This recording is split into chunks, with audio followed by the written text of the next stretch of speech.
Namaskaram. Welcome to Crystology Talk. This is me, Gayatri. കഴിഞ്ഞ വീഡിയോയിൽ നമ്മൾ പറഞ്ഞു അവസാനിപ്പിച്ചത് ട്രയൽ ലേണിംഗിനെ കുറിച്ചായിരുന്നു. അതിൽ പറഞ്ഞ പോലെ ഈ വീഡിയോ പ്രോംപ്റ്റിംഗിനെയും ഫേഡിങ്ങിനെയും കുറിച്ചാണ്.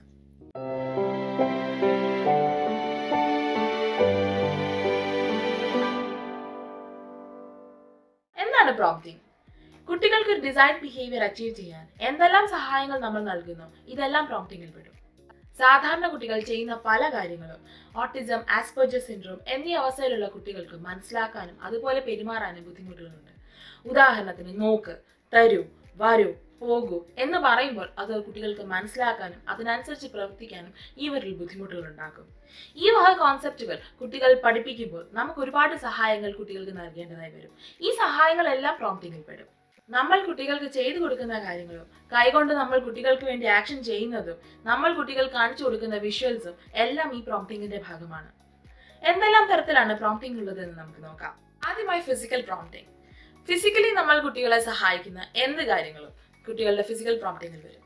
ഉദാഹരണത്തിന് ഗിവ് മീ, തരൂ എന്ന കോൺസെപ്റ്റ് പഠിപ്പിക്കുമ്പോൾ കുട്ടികൾക്ക് അത് ആദ്യമേ മനസ്സിലാവണമെന്നില്ല. സോ ആ സമയം നമ്മൾ കുട്ടികളുടെ പുറകിൽ നിന്ന് കുട്ടികളുടെ റിസ്റ്റിൽ പിടിച്ച് നമ്മൾ സാധനങ്ങൾ നമുക്ക് ഏൽപ്പിക്കുന്നു. ഇതാണ് ഫിസിക്കൽ പ്രോംപ്റ്റിംഗ്. അടുത്തതായി വെർബൽ പ്രോംപ്റ്റിംഗ്. എന്തെങ്കിലും വാക്കുകൾ ഉപയോഗിച്ചോ കോഡുകൾ നൽകിയോ നമ്മൾ കുട്ടികളെ സഹായിക്കുമ്പോൾ അത് വെർബൽ പ്രോംപ്റ്റിംഗിൽ വരുന്നു. ഉദാഹരണത്തിന് നമ്മൾ ഒരു കാര്യം കുട്ടിയോട് ചോദിക്കുന്നു. പൂച്ചയുടെ പിക്ചർ കാണിച്ചതിന് ശേഷം ഇതെന്താണ് എന്ന് കുട്ടികളോട് ചോദിക്കുമ്പോൾ ആദ്യമേ അവനത് പറയണമെന്നില്ല. സോ ആ സമയത്ത് നമ്മൾ കുട്ടികൾക്ക് നൽകുന്ന പൂച്ച അല്ലെങ്കിൽ ക്യാറ്റ് എന്ന് പറഞ്ഞു നൽകുന്ന ഈ വാക്ക്, ഈ കോഡ്, ഇതാണ് വെർബൽ പ്രോംപ്റ്റിംഗ്. മൂന്നാമതായി മോഡലിംഗ്. മറ്റുള്ള പ്രോംപ്റ്റിങ്ങിനെ പോലെ തന്നെ modelling one of the best method ആണ്. അഭിനയിച്ച് കാണിച്ചു കൊടുക്കുക, ഇല്ലെങ്കിൽ ചെയ്ത് കാണിച്ചു കൊടുക്കുക, ഇതാണ് മോഡലിംഗിൽ വരുന്നത്. ഉദാഹരണത്തിന് ഈറ്റ് യുവർ ഫുഡ് എന്ന് പറയുമ്പോൾ എന്താണ് അവിടെ ചെയ്യേണ്ടതെന്ന് ആ കുട്ടിക്ക് മനസ്സിലാവുന്നുണ്ടാവില്ല. സോ ആ സമയം കഴിച്ചു കാണിച്ചു കൊടുക്കുക. This is the way you eat the food. So this is modelling. നാലാമതായി ഗെസ്റ്റുറൽ പ്രോംപ്റ്റിംഗ്. നമ്മുടെ ശരീരഭാഗങ്ങൾ വെച്ചോ നമ്മുടെ ഫേഷ്യൽ എക്സ്പ്രഷൻസ് വെച്ചോ നമ്മൾ കാണിച്ചു കൊടുക്കുന്ന ക്ലൂകളാണ് ഈ പ്രോംപ്റ്റിംഗിൽ വരുന്നത്. ഉദാഹരണത്തിന് പോയിന്റ് ചെയ്ത് കാണിച്ചു കൊടുക്കുക, ഇല്ല എന്ന് നമ്മൾ തലയാട്ടി കാണിക്കുക, അതെ എന്ന് കാണിച്ചു കൊടുക്കുക, ഇതെല്ലാം ഗെസ്റ്റുറൽ പ്രോംപ്റ്റിംഗിൽ വരും. അഞ്ചാമതായി വിഷ്വൽ പ്രോംപ്റ്റിംഗ്. പിക്ചർ കാർഡ്സ് ഉപയോഗിച്ചോ മറ്റ് ചിത്രങ്ങൾ ഉപയോഗിച്ചോ നമ്മൾ കുട്ടികൾക്ക് ഇൻഡിക്കേറ്റ് ചെയ്ത് കൊടുക്കുന്ന, ഹെൽപ്പ് ചെയ്ത് കാണിച്ചു കൊടുക്കുന്ന സാധനങ്ങളാണ് വിഷ്വൽ പ്രോംപ്റ്റിംഗിൽ വരിക. വളരെ എളുപ്പത്തിൽ കുട്ടികൾക്ക് മനസ്സിലാക്കാൻ കഴിയുന്ന ഒന്നാണ് വിഷ്വൽ പ്രോംപ്റ്റിംഗ്. ആറാമതായി പൊസിഷണൽ പ്രോംപ്റ്റിംഗ്. ഒരു ഓർഡറിൽ അല്ലെങ്കിൽ സീക്വൻസിൽ നമ്മൾ കുട്ടികൾക്ക് നൽകുന്ന സഹായങ്ങൾ, അതാണ് പൊസിഷണൽ പ്രോംപ്റ്റിംഗിൽ വരിക. ഉദാഹരണത്തിന് ഡ്രസ്സ് ധരിക്കാൻ അറിയുന്ന കുട്ടികൾ അത് ഏത് ഓർഡറിലാണെന്ന് പഠിപ്പിക്കേണ്ട സമയത്ത് നമ്മൾ ഓർഡറിൽ കുട്ടികളുടെ വസ്ത്രങ്ങൾ അടുക്കി വെച്ചു കൊടുക്കുക, അതാണ് നമ്മുടെ പൊസിഷണൽ പ്രോംപ്റ്റിംഗിൽ വരുന്നത്. എങ്ങനെയാണ് പ്രോംപ്റ്റിംഗുകൾ ഉപയോഗിക്കുന്നത്, എങ്ങനെയാണ് ഈ പ്രോംപ്റ്റിംഗുകളുടെ കുറയ്ക്കുന്നത് അഥവാ ഫെയ്ഡ് ചെയ്യുന്നത്? ആദ്യമായി നമ്മൾ ഫിസിക്കൽ പ്രോംപ്റ്റിംഗിന്റെ കാര്യം നോക്കുമ്പോൾ കുട്ടികളെ റിസ്റ്റുകളിൽ പിടിച്ച് അല്ലെങ്കിൽ കുട്ടികളുടെ കൈകളിൽ പിടിച്ച് നമ്മൾ നൽകുന്ന സഹായങ്ങൾ വളരെ വളരെ പതിയെ രീതിയിൽ റിസ്റ്റിൽ നിന്നും മാറ്റി എൽബോസിലോ അല്ലെങ്കിൽ അതിനുശേഷം ഷോൾഡറിലോ എന്ന രീതിയിലേക്ക് കുറയ്ക്കുക. അങ്ങനെയാണ് നമ്മൾ പ്രോംപ്റ്റിംഗിന്റെ അളവുകൾ കുറയ്ക്കുന്നത്, ഫെയ്ഡ് ചെയ്യുന്നത്. ഉദാഹരണത്തിന് ഗിവ് മീ ദ ബോൾ എന്നൊരു ക്വസ്റ്റ്യൻ നമ്മൾ അല്ലെങ്കിൽ ഒരു ഇൻസ്ട്രക്ഷൻ നമ്മൾ കുട്ടികൾക്ക് നൽകുമ്പോൾ കുട്ടികൾ അത് മനസ്സിലാക്കണമെന്നില്ല. സോ ആ സമയം നമ്മൾ കുട്ടികളുടെ റിസ്റ്റിൽ പിടിച്ച് ഫുൾ ഫിസിക്കൽ പ്രോംപ്റ്റിംഗ് അഥവാ ഫുൾ സപ്പോർട്ട് നമ്മൾ കൊടുത്ത് കുട്ടികളെ കൊണ്ട് ആക്ഷൻ ചെയ്യിക്കുന്നു.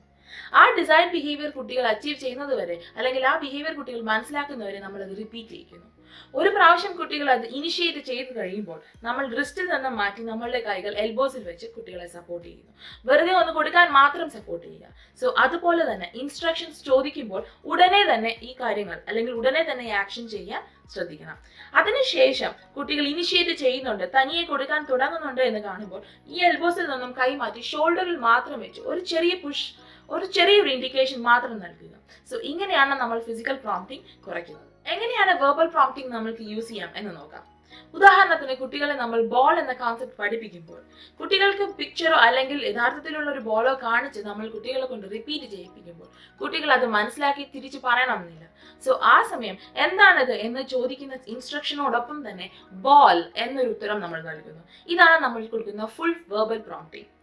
അതിനുശേഷം 1, 2, 3, 4 പ്രാവശ്യം നമ്മൾ ഈ കാര്യങ്ങൾ റിപ്പീറ്റ് ചെയ്തതിനു ശേഷം കുട്ടികൾ ഇനിഷ്യേറ്റ് ചെയ്ത് തുടങ്ങുന്നുണ്ട്, 1, 2 പ്രാവശ്യം പറഞ്ഞു തുടങ്ങുന്നു എന്ന് കാണുമ്പോൾ നമ്മൾ ഈ നൽകുന്ന സഹായത്തെ റിഡ്യൂസ് ചെയ്യുക.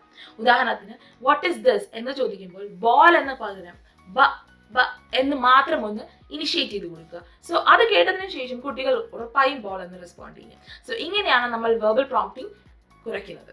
അത് കഴിഞ്ഞതിന് ശേഷം ലാസ്റ്റ് ലെവൽ നമ്മൾ ബ എന്ന് പറയുന്നത് പകരം വായുടെ ആക്ഷൻ മാത്രം കാണിച്ചു കൊടുക്കുക. ഈ ആക്ഷൻ കാണുമ്പോൾ കുട്ടികൾ ഉറപ്പായും ആ റെസ്പോണ്ട് ചെയ്യും. സോ ഇങ്ങനെയാണ് നമ്മൾ വെർബൽ പ്രോംപ്റ്റിംഗ് കുട്ടികളിൽ യൂസ് ചെയ്യുന്നത്. അടുത്തതായി എങ്ങനെ നമ്മുടെ ആക്ഷൻസ് ഉപയോഗിച്ച് അല്ലെങ്കിൽ നമ്മുടെ ഗെസ്റ്റേഴ്സ് ഉപയോഗിച്ച് കുട്ടികളെ സഹായിക്കാമെന്ന് നോക്കാം. ഉദാഹരണത്തിന് നമ്മുടെ മുമ്പിൽ 2 കാർഡുകൾ ഉണ്ടെന്നിരിക്കട്ടെ. കുട്ടികളെ കൊണ്ട് ഫ്രൂട്ട്സ് ഐഡന്റിഫൈ ചെയ്യിക്കുക എന്നതാണ് നമ്മുടെ എയിം. എന്നിരിക്കെ കുട്ടികളോട് ആദ്യം ചോദിക്കുന്നു ഷോ മീ ഫ്രൂട്ട്സ് അല്ലെങ്കിൽ show me which is fruit എന്ന് ചോദിക്കുമ്പോൾ കുട്ടികൾ ആദ്യമേ ഇത് ഇൻഡിക്കേറ്റ് ചെയ്യണമെന്നുണ്ടാവില്ല. സോ ആ ടൈമിൽ നമ്മൾ നമ്മുടെ ഫിംഗേഴ്സ് ഉപയോഗിച്ച് നമ്മൾ പോയിന്റ് ചെയ്ത് കൊടുക്കുന്നു ദിസ് ഇസ് ഫ്രൂട്ട്, അല്ലെങ്കിൽ നമ്മൾ കണ്ണുപയോഗിച്ച് നമ്മൾ കാണിച്ചു കൊടുക്കുന്നു ദിസ് ഇസ് ഫ്രൂട്ട്. ഇത് ഗെസ്റ്ററൽ പ്രോംപ്റ്റിംഗിൽ വരും. അടുത്തതായി എങ്ങനെ വിഷ്വൽ പ്രോംപ്റ്റിംഗ് യൂസ് ചെയ്യാം. ഉദാഹരണത്തിന് കുട്ടികളോട് നമ്മൾ ബ്ലോ ചെയ്യാൻ പറയുമ്പോൾ കുട്ടികൾക്ക് മനസ്സിലാകണമെന്നില്ല എന്താണ് ബ്ലോയിങ്. നമ്മൾ മോഡൽ ചെയ്ത് കാണിച്ചു കൊടുത്തിരിക്കാം ഇതാണ് ബ്ലോയിങ്, അല്ലെങ്കിൽ ഒരു ക്യാൻഡിൽ നമ്മൾ കത്തിച്ചു വെച്ച് നമ്മളത് ബ്ലോ ചെയ്ത് കാണിച്ചു കൊടുത്തിരിക്കാം. ഇത് മോഡലിങ്ങിൽ വരും. എന്നാൽ ഒരു പിക്ചർ കാർഡ് ബ്ലോയിങ് ചെയ്യുന്ന ഒരു പിക്ചർ കാർഡ് യൂസ് ചെയ്ത് കുട്ടികൾക്ക് ഇൻഡിക്കേറ്റ് ചെയ്യുകയാണെങ്കിൽ okay this is blowing, do blowing എന്ന് പറയുമ്പോൾ അത് വിഷ്വൽ പ്രോംപ്റ്റിംഗിൽ വരുന്നു. ഒരു ഡിസൈർഡ് ബിഹേവിയർ കുട്ടികളെ പഠിപ്പിക്കാൻ വേണ്ടി ഒരുപാട് പ്രോംപ്റ്റിംഗ് നമ്മൾ മിക്സ് ചെയ്തെന്നിരിക്കാം, അല്ലെങ്കിൽ ഒരുമിച്ച് ഉപയോഗിച്ചെന്നിരിക്കാം. ഒരു ഓക്യുപേഷണൽ തെറപ്പിസ്റ്റ് എന്ന രീതിയിലോ അല്ലെങ്കിൽ ഒരു പേരന്റ് എന്ന രീതിയിലോ ഒരു ടീച്ചർ എന്ന രീതിയിലോ നമ്മൾ പലപ്പോഴും പ്രോംപ്റ്റിങ്ങൾ വേരിയേറ്റ് ചെയ്യാനും അല്ലെങ്കിൽ പ്രോംപ്റ്റിങ്ങളെ റിഡ്യൂസ് ചെയ്യാനും ഇൻക്രീസ് ചെയ്യാനും ശ്രദ്ധിക്കണം. ഉദാഹരണത്തിന് മോഡലിംഗിലൂടെ നമുക്ക് കുട്ടികൾക്ക് മനസ്സിലാക്കി കൊടുക്കാവുന്നതാണ് ബ്ലോയിങ് എന്താണെന്ന്. ഉദാഹരണത്തിന് ഒരു ക്യാൻഡിൽ കത്തിച്ചു വെച്ചതിന് ശേഷം ദിസ് ഇസ് മോഡലിംഗ്. ഈ രീതിയിൽ കുട്ടികൾക്ക് ബ്ലോയിങ് എന്താണെന്ന് പറഞ്ഞു കൊടുക്കാം. രണ്ടാമതായി നമുക്ക് വിഷ്വൽ കാർഡ്സ് ഉപയോഗിച്ച് അല്ലെങ്കിൽ വിഷ്വൽ പ്രോംപ്റ്റിങ്ങിലൂടെ നമുക്ക് കുട്ടികൾക്ക് കാണിച്ചു കൊടുക്കാവുന്നതാണ് എന്താണ് ബ്ലോയിങ്. ഒരു കാർഡ് വെച്ചതിന് ശേഷം കുട്ടികൾക്ക് ബ്ലോ ചെയ്ത് കാണിച്ചു കൊടുക്കുന്ന പിക്ചർ കാണിക്കുക. So this is visual prompting. ഇങ്ങനെ പല രീതികളിലൂടെ പല പ്രോംപ്റ്റിങ്ങിലൂടെ നമുക്കൊരു ഡിസൈർഡ് ബിഹേവിയർ കുട്ടികളിൽ റിപ്പീറ്റ് ചെയ്യിക്കാവുന്നതാണ്. ഓരോ പ്രാവശ്യം കുട്ടികൾ ആ ബിഹേവിയർ ചെയ്യുമ്പോൾ അല്ലെങ്കിൽ ചെയ്യാൻ ഒരു ചെറിയ ഇനിഷ്യേഷൻ എങ്കിലും കാണിക്കുമ്പോൾ നമ്മൾ ആ കുട്ടികളെ റീഇൻഫോഴ്സ് ചെയ്യുക. വളരെ ഇമ്പോർട്ടൻ്റ് ആയി പ്രോംപ്റ്റിങ്ങിൽ ശ്രദ്ധിക്കേണ്ട ഒന്നാണ് ഇമീഡിയറ്റ് ആയി പ്രോംപ്റ്റ് ചെയ്യുക. ഒരു ഇൻസ്ട്രക്ഷൻ നൽകുന്ന ഉടനെ തന്നെ കുട്ടികൾക്ക് സഹായങ്ങൾ എത്തിക്കുക. അപ്പോഴാണ് കുട്ടികളെ കൊണ്ട് കറക്റ്റായ റെസ്പോൺസ് നൽകാൻ പ്രേരിപ്പിക്കുന്നത്. പ്രോംപ്റ്റിങ്ങിൽ വളരെ പ്രധാനമായ രണ്ടാമത്തെ കാര്യം ഫെയ്ഡിംഗ് ആണ്. എപ്പോഴും പ്രോംപ്റ്റിംഗ് ചെയ്തതിനു ശേഷം ഫെയ്ഡ് ചെയ്യാൻ അല്ലെങ്കിൽ ആ സഹായത്തെ കുറയ്ക്കാൻ ശ്രദ്ധിക്കുക. പക്ഷെ വളരെ എളുപ്പത്തിലുള്ള സഹായത്തെ കുറയ്ക്കുന്ന രീതി കുട്ടികളിൽ തെറ്റുകൾ ഉണ്ടാക്കാൻ എപ്പോഴും സാധ്യതയുണ്ട്. സോ അതുകൊണ്ട് തന്നെ വളരെ പതിയെ മാത്രമേ നമ്മൾ നൽകുന്ന സഹായങ്ങൾ ഫെയ്ഡ് ചെയ്യാൻ പാടുള്ളൂ.